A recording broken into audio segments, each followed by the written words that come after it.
Hi everyone out there in World Doll Day. I'm here with a very unusual topic for you today. I'm sitting in the Carmel Doll Shop and Grovian Doll Museum, and we are going to fly high today. We're going to look at some very unusual dolls that were created in celebration of this amazing new technology that developed from around the turn of the century and onward. You may have heard of some gentlemen by the name of Orville and Wilbur Wright. And of course, they are very famous for their first flights of aircraft at Kitty Hawk, North Carolina. That very much captivated the attention of the public, and it was so amazing that it led to toys being developed. And of course, then along came, World War I, and by that point, aircraft was actually in use as part of the war machinery. And when there's a war, and wars are being kind of promoted, toys also are developed. The very first one I found was something called Le Cellophile, made in France, and this dates from the era of World War I. If you can imagine leaping from a plane at that time, what your expression on your face might be. He's not very happy about the concept of leaping from a plane, I don't think. He looks kind of like Mr. Bill from Saturday Night Live, and he's going, oh no! So this very early parachute toys, yes, he has a parachute that comes with him, and like the box lid shows, they would toss this and it would open and he would hopefully fall to safety. What's especially amazing about this toy, let's see if I can find it here, is, and it's very faint, but this was Onan Blue. Oh, wonderful. You can just barely see the stamp on this silk parachute there. It's in amazing condition. I am sure this one was never tossed sky high, and that's why it has survived in its rather wonderful box. Have you found that in any toy catalogs? I have not, but Okay. then I haven't looked all through French toy catalogs. Well, maybe we'll do that later. See if we find it. Yeah, it's possible. I mean, I do have the name of the gentleman and his wife who developed this toy somewhere here. Can we see the box lid again? The box lid, the graphics are wonderful. Oh yeah, they're wonderful. They're just walking along, minding their own business, and then the doll falls from the sky. That's right. Bonk. So we're putting that at World War I era, Kathy? This is definitely World War I era, which is very early for these kinds of toys. Now you have to look at what's going on in the world at this time and how enraptured people were with aeronautics and the new development of this technology. So much so that they were going to county fairs and watching demonstrations of people parachuting from first balloons and then later from airplanes. And one of the earliest performers to do this was, of all people, a young girl by the name of Tiny Broadwick. She came from Georgia. This poor girl got married at the age of 12. At the age of 13, she had a child. Then her husband died, and she found herself working 14-hour days in a cotton mill. I can't imagine that was a lovely life, but one day she went to a county fair and she witnessed one of these demonstrations where people were leaping with parachutes on them from not yet an airplane, but from balloons. And I have a picture of her. She approached the gentleman running that show and she said, "I'd like to try that. It's a heck of a lot better than working 14 hours in a cotton mill." And he hired her because she was very petite, thus the name Tiny. And she made that her profession and went around to county fairs and whatnot, leaping from a balloon initially. And then later, when balloon jumping became a little passé and they wanted to see people jumping from airplanes, she started jumping from airplanes. Wow. She was so proficient at this that she actually ended up later on demonstrating for the U.S. military how to jump from airplanes with a parachute on and survive. So Tiny Broadwick lived to be quite an elderly lady, so she didn't perish by parachute. She was that good at what she did. There were plenty of other famous people, though, were involved with airplanes, and you might recognize this famous face. So this famous gentleman is Charles Lindbergh. And it was interesting. I don't know who made this doll head. It's not marked. It's bisque that has paint applied over parts of it. Just the flesh tone are left tinted bisque. Do you think it could possibly be American? I think it might be. I have no idea. It's poured. Mm-hmm. I mean, it's from a mold. It seems to be perhaps commercially made, but I've never seen another. No, it's... So I really don't know. But, you know, it's obviously that's who it is. I think this is a rarity, is it not? I would think so. I mean, I grabbed it because I'd never seen one, haven't seen one since. But and I'd love to know. If any of you know out there, yeah, let me know. I would love to know. Another very famous Aviatrix, which you may know, is the famous Amelia Earhart. Yes. Probably the most famous of them. Probably the most, well, Charles Lindbergh, and they were of the same era. Yes, contemporaries, knew each other. And of course, she disappeared, unfortunately. One of her close companions, however, was, and this picture is printed in reverse, I apologize, is a woman named Elvie Kalep. Very famous aviatrix. She was not American. She was from Estonia. She lived a very storied life. She had to flee during the time of the Russian Revolution. She ended up in China for a time. She spoke multiple languages. She then went to France, studied art. She was in Germany. She got her pilot's license there. She was actually the first Estonian female pilot, I believe. And she actually had hoped to be one of the first women to cross the ocean, but when, you know, she ceded that wish to Amelia Earhart, who she was friends with. She also was a member of the female aviatrix unit, the 99s, that was started by Amelia Earhart. And what does this matter having to do with dolls? You might wonder. And that's because Elvie Kalep, as also an artist, went later when she finally came to the United States, and after she had divorced, I think, her second husband, she went into the toy making business. And she produced a line of toys that had to do with parachuting.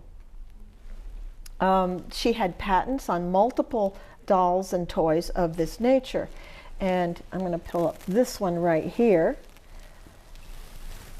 Now, she called this Pat the Parachutist. And she did have a Patsy version of this, which I've never seen one in real life. It's dressed in a frilly little dress with a parachute on the back, but I don't think very many of those were made, because all I've ever seen is Pat. And I think that she really liked Pat overall, because Pat could be either girl or boy. And when she was jumping out of a plane, she didn't wear a frilly dress, she wore a flight suit. Mm-hmm. So Pat could represent either a male or a female leaping out of the airplane. So Kathy, this is a wooden head, does it look like? This particular one, and here, this one has a better face maybe for your camera. Yes. Another color flight suit, but yes, these have a painted wooden head. And they have a little parachute that pops out on their back, and very much like the Cellophile, which was made decades earlier. These were patented in 1942, World War II, not World War I, like the Cellophile was. They're very of the time, though, stylistically. Very much so. And she made a larger version, and I'm going to show you the box lid, which is very frail, but it has nice graphics. Happy landing. Happy landing. One hopes, right? This is a larger doll, and making a larger doll that could effectively parachute meant that it had no real substance to this. This is basically like unstuffed oil skin. And a little mask face. And a little mask face, and at the parachute. The label on the back, I'm going to turn it upside down because the label's kind of upside down. Very interesting. And the face, he's got his little wings. I don't know, I mean, I'd like you to feel it. I wish you could feel it out there. I think we can just you're making the sound. There's nothing there. Oilcloth. It's very lightweight. Mm-hmm. So that was another one of her wonderful toys that she came up with during that era. And I skipped right over, so I'm going to backtrack a little bit because when I was so excited to get into Elvie, and I'm going to come back to her, that I forgot to mention the Swiss Bucher toy. Now, that company made a whole array of toys that had these wonderfully jointed metal bodies. And this one happens to be a pilot. Mm-hmm. So, and this dates earlier than the Pat the Parachute dolls. These are probably from the 20s. Mm. So again, World War I era toys basically coming out of that era. And the head is the composition molded I think head? that, you know, I haven't done a lot of study on that company, but I believe it is. It looks like he has a little nose nick. I think it's a form of composition. I think it is. But they have wonderful bodies. They really do. For people that love bodies. They can pose. I mean, every motion. You talk about showing huts. I mean, they're action figures. They really are. That's like the first action figure, I think, really. Mm-hmm. You know, they can do all kinds of things. But I think that this is a very rare piece, Kathy, don't you? I think it's fairly uncommon. I mean, I just happened recently. Well, not in your collection, because you've got lots of no, I mean, I was looking for dolls' toys that had this theme, and I happened recently to find this when I went, you say cuttlefish. Yeah. Grab it. You're a cuttlefish. So I grabbed it so he could make an appearance here, mm-hmm. too, so that you all will know that those are out there. And before I move on to the others, I'm also going to mention Belle Ann Curry was kind enough to allow me to borrow this example from Grace Story Putnam, and this, of course, is the Fly-Low. So even in this sort of a more baby doll type, we have another, not exactly an Aviatrix type doll, but certainly a flying doll. I think that she was a woman of her time, mm-hmm. and she was very consumed with the Fly-Low and the concept of aviatrix and yes. women doing their thing. And very, very much so. And so I'm going to talk a little bit more about Elvie Kalep. So she was a very bright woman who was, you know, earning her own way in the world by making these toys in New York City, by the way. And she also published a book for children. And all the illustrations are her own design. Darling. And the pictures that you see also are very much like some of the patents of other toys that she made. You know, I wish I could, it's a little bit fragile. I'll just show you a sampling of the pages, but what's very interesting, I'm going to fold this back, is the foreword to the book.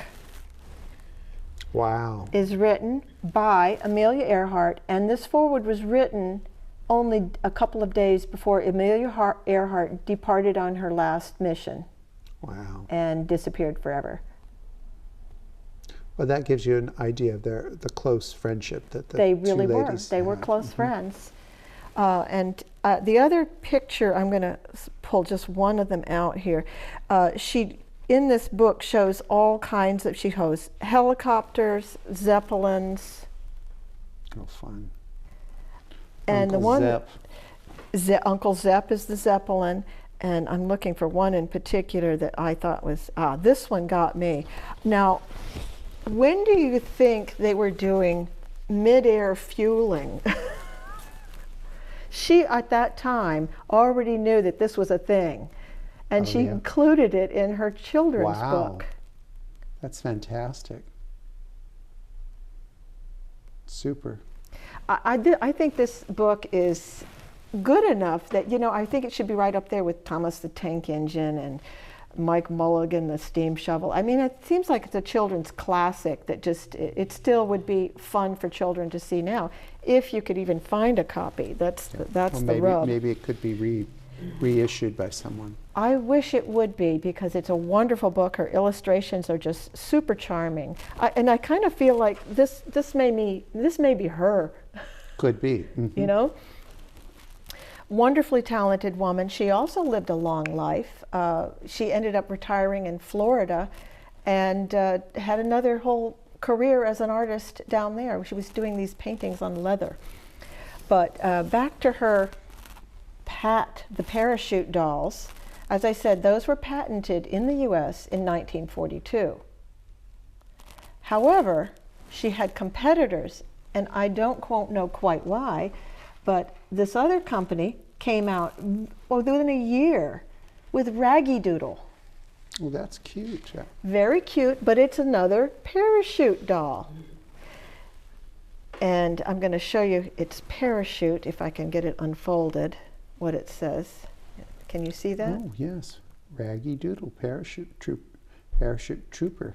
But does it also say, what does this U.S. one? Air Force. It says, this one says Pat pending on this one. And this one, which interestingly enough has a camouflage outfit. This one has a very hard to read parachute, but I'm going to see if I can. This one, the patent is granted on this one. This one is very faded, and it's also very wrinkled. But I believe this one says, can you make it out? Parachute. The last line. I can't really make it out. All right, let me take a look.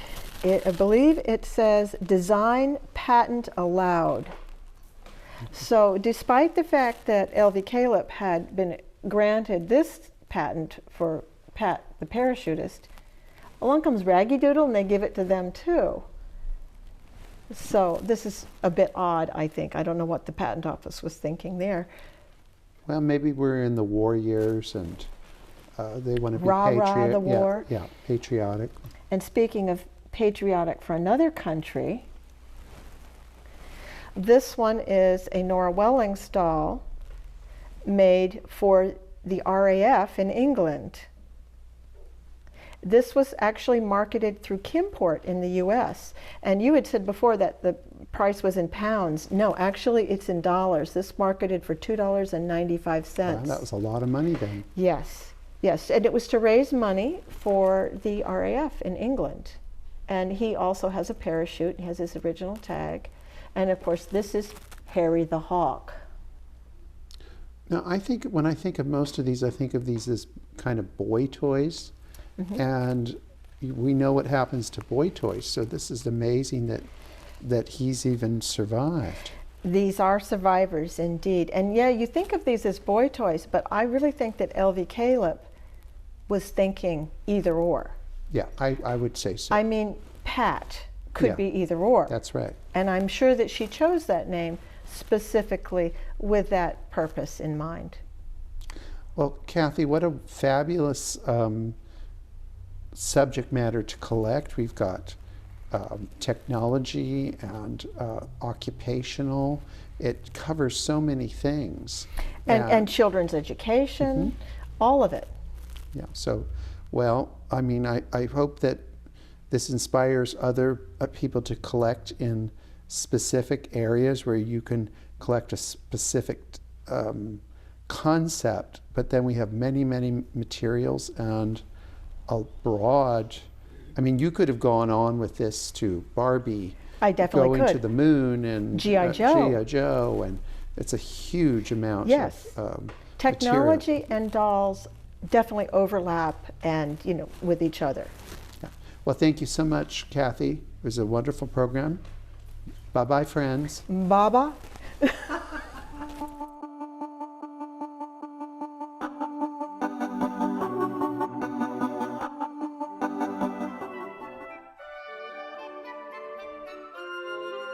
Remember to like, subscribe, and hit that notification button.